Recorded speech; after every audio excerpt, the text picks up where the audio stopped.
ఈరోజు నా first trade వచ్చేసి బ్యాంక్ నిఫ్టీని చూసి నిఫ్టీలో ట్రేడ్ చేశాను. బ్యాంక్ నిఫ్టీలో ఇది చాలా మంచి సపోర్ట్ జోన్ అనమాట. ఇక్కడ ఒక టచ్, ఇక్కడ 2, ఇంచుమించు ఇక్కడ 3, ఆ తర్వాత డైరెక్ట్‌గా బ్రేక్ డౌన్ ఇచ్చింది బ్యాంక్ నిఫ్టీ. ఇంకా ఇంత మంచి సపోర్ట్ బ్రేక్ డౌన్ ఇచ్చిన తర్వాత జనరల్‌గా ఇక్కడ సెల్లర్స్ వస్తారన్నమాట. వాళ్ళ స్టాప్ లాస్‌లు పైనుంటాయి. మార్కెట్ పైకెళ్ళిపోద్ది. ఇది చూసి బ్యాంక్ నిఫ్టీలో చూసి నేను నిఫ్టీలో ట్రేడ్ తీసుకున్నాను.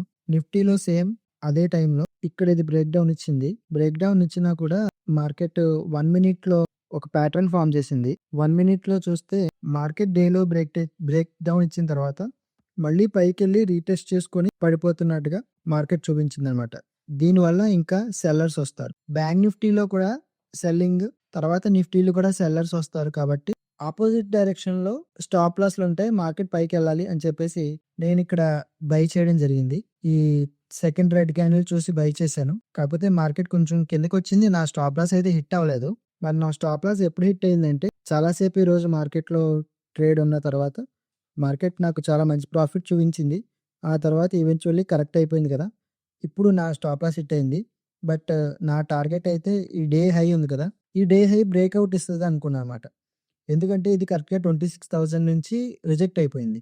ఇది 26,000 నుంచి రిజెక్ట్ అయిపోయింది. డేలో బ్రేక్ డౌన్ ఇచ్చింది. కాబట్టి సెల్లర్సే వస్తారు. ఈరోజు మార్కెట్ 26,000 పైకే ఎళ్తదని చెప్పేసి నేను ఆ కాల్ అలాగే వదిలేసాను. ఇక్కడి వరకు నా ప్రాఫిట్ రెగ్యులర్ ప్రాఫిట్ రాలేదు కాబట్టి వదిలేసాను. కానీ తర్వాత మార్కెట్ చాలా సేపు అక్కడే ఉండిపోవడం వల్ల కొత్త స్టాప్ లాస్‌లు క్రియేట్ చేసుకున్నదేమో బహుశా. మార్కెట్‌లో మనం అనుకున్నట్టు ఒక మూవ్ ఫాస్ట్‌గా రాలేదనుకోండి, ఇంకా లేట్ అయిపోతున్న కొద్దీ కొత్త స్టాప్ లాస్‌లు క్రియేట్ చేసుకుంటది మార్కెట్.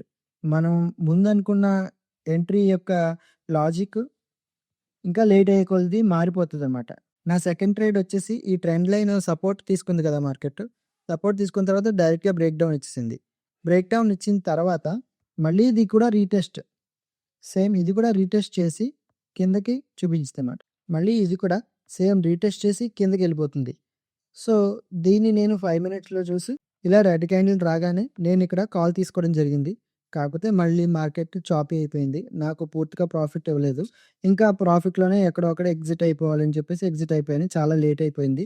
అప్పటికే 2:45 ఎంతో అయిపోయింది. కాబట్టి ఇంకా ఎగ్జిట్ అయిపోయాను. ఈరోజు పెద్దగా ప్రాఫిట్ ఈరోజు పెద్ద లాసు లేదు.